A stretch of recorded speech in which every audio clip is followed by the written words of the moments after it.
We've talked a lot about data granularity. This has really been one of the main theses throughout the lifetime of Singular.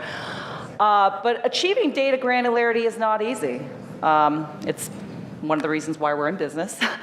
But specifically, I want to talk about a little today. I'm going to invite Victor, our VP of Customer Strategy, on stage today to talk a little bit about data granularity, why it's important, but most importantly, I want him to actually institute a couple of day-to-day best practices of how you guys can enable those things, kind of starting here and now and on, and at least until you are ready to be ready for a true platform for scale. But also, as one of a one-part, two-part session here is that what do you do with the data granularity once it's actually unlocked? So part two of the session will actually be covering just that. So without further ado, I'm going to invite Victor up on stage. Please give him a warm round of applause. Awesome. Riveting topic, data granularity. I'm actually super passionate about this. I've actually worked with a lot of folks in the room about data granularity, how to achieve it, how to think about it. And the foundation is really about just identifying how it's achieved today, some of the common downfalls, why it becomes troublesome, and then just make, as Susan mentioned, some commentary around steps you can take to really define best practices above and beyond technology and automation, which is really where Singular focuses.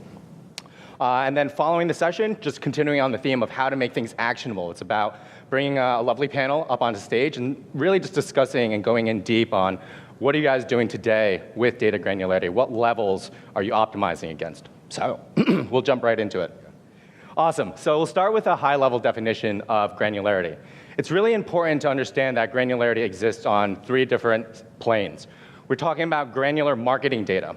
This is data in Gaudi's motif, the upper part of the cone, getting data from your network partners at the most granular levels. Then the second part of the equation is really about granular attribution data. This is where your revenue, your post-install events come in, your installs as well from your attribution partners. What we're going to be focusing on today is really around the concept of granular ROAS, or granular CPEs, if that's how your business operates today, or if that's the KPIs that matter to you. So that's really just the baseline. Make sure you guys are all grounded in what we're going to be covering today. So to kick it off, usually start with why is granularity important? Most marketing strategies begin with the head of the marketing strategy focusing on self-attributing networks. You're talking about your Facebooks, your Googles, Snapchat, Pinterest, Twitter, so on and so forth. And these platforms oftentimes give you significant amounts of scale. It allows you actually a robust set of tools to optimize at granular levels. In fact, there's an entire ecosystem of third-party companies focusing on helping you optimize and get to these granular levels. However, over time, what happens is you can saturate and you need to actually find other pockets of growth to actually continue to scale your business. And this is when you start entering the world of mid-tail, long-tail, right? It gives you that incremental scale, gives you incremental installs, you can grow your business, but what's really critical at that stage is to make sure that you can monitor quality and make sure that while getting more scale, you maintain your ROAS or your CPEs aligned with your benchmarks that are set internally. Right, so again, that's really about just the foundations of why we want to look more and more granular. Now, beyond looking across channels, you then want to look within channels. So once you're in your mid and long tail, you need to understand what levers are available for you to optimize against. Right? So Singular, we've worked with a lot of customers over the years, and 4 key levers really have emerged. The ability to optimize at the creative level. Right? What is the impact on my CTR when I rotate in and out a different creative? Adjusting my bids and CPIs. It oftentimes depends where you start, right? If you start with a high bid and you increase it marginally, you'll probably get marginally more installs, but then there's going to be some impact on ROI as you increase that bid. Other levers include publisher level, right? Very clear exercise of blacklisting, whitelisting has very direct impact or direct relationship between scale and ROI. And then lastly, once you get to that point where you understand your ROAS, your ROIs, then you can look at daily budgets and say, okay, how do I increase those and get that incremental scale again, right? So how we like to think about it is two axes looking between ROI as well as scale and installs. Now, how this happens today is really interesting. I've worked with a lot of different customers, and customers, large and small, actually face these same fundamental issues on trying to achieve levels of granularity. So I've really mocked up just a basic scenario between, I think, myself and Gotti. It's kind of in a text message thread. And you always start off with setting up what you can control, right? You set up your targeting. You provide your creative assets, bids, budget caps. And then you have the last element around setting up a tracking URL. Today, there's a lot of freedom of will around setting up tracking URLs. You actually may have best practices. You might have a process in place. But regardless, it comes down to the individual user working with the account manager to actually facilitate that transaction of the URL to the partner to make your campaign go live. So a very basic example that I've put up here is, I want to run this campaign called Get Users Today, and you decided to append the campaign ID in the tracking URL. So you go home, you run the campaign, you're like, awesome. I'm seeing installs come in, I see my D1 revenue, and then I see campaign IDs underscore country code. You're like, immediately there's some things of going through your mind of, what does this all mean? How does this translate to English? I'm a marketer. I can't really decipher a campaign ID. And then your account manager the following day gives you a nice little report that's shown up here on the top right. Get users today, iOS, APAC. I spent this much, installs, and I know my eCPI. And then you look at your attribution data, and you're like, oh my goodness, now I have IDs, I have country codes. I'm trying to actually just join these together, but it could just be a simple iteration, right? Let's just switch out the campaign ID and put in the name instead. So you go through that exercise, and you then get a new report the next day of, okay, you now have campaign names, and then a separate column with country, and then you look at your attribution lines, and you've somehow blended two macros together in your URL, and you're now breaking apart the data, trying to piece it and get some sense of ROI.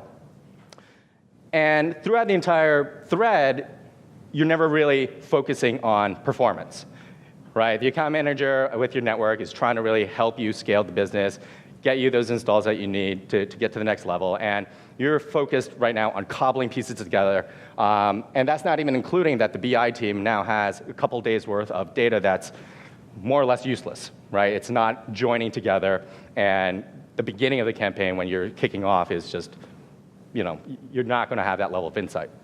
So just quickly, again, a lot of you guys will probably take this at face value and say, well, it's great to have granularity because immediately I can start and keep the dialogue on performance, right? Our goal is, well, you guys as marketers is, let's focus on performance. Let's make sure I'm fulfilling my business goals. Being able to drill quickly into the campaign level and say, okay, this is the ROI, this is the ROAS. Then saying, let me decompose that further and understand the country level breakdown. And then go further down and look at the publishers. Go further down, look at the creatives. Right? Having to focus time and energy, as Tim mentioned, is really opportunity cost. What are we doing while we're cobbling this together? We're not growing our businesses. We're not optimizing. We're not getting to the next level. And we're really focusing on data operations and this whole piecing together, which, again, makes you want to question yourself and ask yourself why. Why are you doing this? So as I mentioned, I've seen this time and time again. Largest companies in the space to new up-and-coming user acquisition functions. And there's just consistent themes. And after this, we'll go into just some base observations of what can I do to actually help reinforce and instate better practices within my organization. First and foremost, we're talking about misaligned data sets. Inherently, marketing data will be delivered to you at the aggregate level, right? You can ask a network all day long and say, hey, can I get some user level costs? And this is something that really you won't see frequently in the space at all. You're going to get reports, and you sometimes have a reporting dashboard, and you can drill in, it's self-serve, or you have a very dedicated account manager providing you reports. It's all going to be in, at the end of the day, some sort of Excel. Attribution data inherently exists at the user level, right? And attribution services today roll up the data for you from the user level to an aggregate form so that you can then match the data. But they don't speak to each other. In fact, they speak very different languages. They have very non-standardized schemas. Even on the marketing side of the equation, you're talking about the biggest players in the world. Up until recently, you had ad groups and ad sets. And he was like, there is no consortium saying, hey, let's all name things the exact same way, right? Oh, I have offer name, offer ID, campaign name, ad name. So that's on that side of the equation. On the right side of the equation, you're talking about the attribution data, and that's where you actually have even more free will, because you're building the levels of hierarchy and you're building the levels of granularity yourself. And you have the options, you have all the different fields and parameters and values that you can input. You have that choice. But a big limitation is you're oftentimes going to actually set up the tracking URL before you get the reporting. So immediately you're at a disadvantage of not knowing how data will come in at the end of the day. You have so much flexibility that you're able to join macros together. You're able to actually just run a blank tracking URL if you wanted to, and the network would still get the postbacks, and you would still see some sort of conversion at the end of the day. And there's no real form of alignment that occurs naturally within the ecosystem. The third is, I would say, one of the most critical ones, is just the idea of maintaining at scale. Now, scale operates in a multitude of forms. Now, talk about scale of your campaigns, right? Single app, multiple partners, multiple countries, multiple campaigns. But there's also the concept of scale within your organization. How big is your team? Is every single team member really held accountable to make sure that when they create a campaign, it'll flow through the BI in the exact same manner across each channel that they're running, each app? And I constantly bring up this concept of BI because it's very critical in terms of informing and driving performance at the end of the day. That team is really fundamental to providing a feedback loop internally and saying, this is the insights that we've drawn from the campaigns that you've run. This is what is the source of truth at the end of the day. And so if you compromise from the marketer side, building a tracking URL in a certain way that affects the hygiene of the BI, then they're less equipped to actually serve the marketing community. And that's really, really an important part when discussing data sanity and data hygiene. So approaches to granularity. I'm going to go kind of in order of, just actually a random order, in terms of whatever's observed in market. Right, so the first thing you always need to do is just define. Right? Define what data am I going to need, what granularities are available. How am I going to get the data? Is it going to be building an API? Am I going to go to a dashboard every day? Am I going to require my team to go log into third-party UIs and pull the data down and compile it? Am I going to have somebody in the BI and analytics team create direct APIs? When do I need the data? What is the frequency? Aggregate data operates at a different cadence than user-level data. How am I going to roll this up? What makes the most sense for my organization? How frequently am I going to be optimizing off the numbers that I see? And then lastly, where will the data go? Again, getting back to this whole concept of BI. Is it going to go into this shared doc that the team's going to reference all the time? Am I going to use a data visualization platform and use Tableau? And that's going to be the source of truth at the end of the day. Right, so these points of alignment need to be very clearly defined within an organization to really get a team focused on the concepts of granularity. And you can't do these things, you can't get granular until you actually have these basic requisites defined. Secondly, ownership, alignment of ownership. Who's going to oversee this connection of these two types of data? Right? Are we going to look at internal processes? Are we going to rely on people at the end of the day? Are we going to focus on external processes and tools? It can be a blend of those things. I've seen, again, multiple approaches to say, okay, there is a clearly defined team within an organization that sits perhaps between analytics and the marketing team to really oversee and ensure that this data comes in cleanly. I've seen specific UA managers being tasked with the job of saying they're going to do it. I've seen cases where analytics drives all the whole tracking link and campaign creation process because they know that the implication rests on them at the end of the day. So align with BI analytics teams on fields and parameters. Again, this is an exercise of taking that time, taking that step back and say, okay, what are the implications? What are we trying to achieve? And at the same time, you're trying to balance growth goals. So it's always going to be a compromise, but these are, again, basic requirements or base observations that I've made. And again, just underscoring the fact that This is all done at an organizational level. It's not an individual exercise. It's not something that you should allow free reign on, especially if you're running a team or you have the opportunity to kind of lead the team. We need to really think about this of, okay, if I were gone tomorrow, is this still going to sustain itself? I can use a lot of Google Sheets, I can use a lot of things, but really bringing companies and organizations to the next level is the goal, especially around this data explosion, especially with so much more information being available. It's institutional knowledge at the end of the day. Don't assume. Don't assume networks are created equally. This is a really, really base premise that Singular focuses on. We build integrations. We know that each different partner has different levels of information available. We know certain tracking parameters are available for specific partners. Don't also assume attribution granularity equates to available campaign metadata. And this is very interesting in this ecosystem because most people start with an attribution provider, and that goes hyper granular. That gets you super granular user level data. And so a very natural question is like, I would love to see the spend breakdown by this. Now, that's typically not possible because a lot of networks actually don't execute and don't target at those levels of breakdown.